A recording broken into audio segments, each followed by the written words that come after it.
Naba po natin si Kulot. Nandito na kami sa Bradel. Dito na kami sa dati naming place. Ayan, ganito nang makikita natin araw-araw ngayon.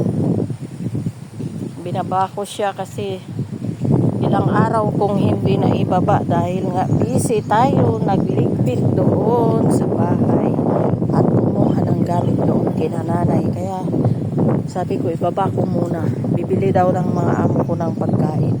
Sabi ko bumili na kayo sa labas, huwag nyo na akong intindihin. Sabi naman nila magbibili daw sila ng pagkain.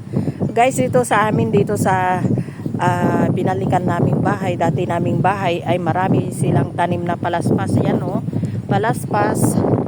Ito, palaspas, green. Kung nakikita nyo yung mga yan, doon. Halos sa compound na to ay maraming palaspas dahil nga Good Friday na malapit na yan. Na green yung mga palaspas dito. Ito guys, napalibutan kami ng palaspas. Ang gaganda. Kung makaabot kami sa sa palaspas day, pwede kang maggunting dito. Designin mo na lang ng ribbon. Ang dami. Yan, walang kumukuha. Thank you for watching. Mayroon pa siyang dahon at bunga. Oh.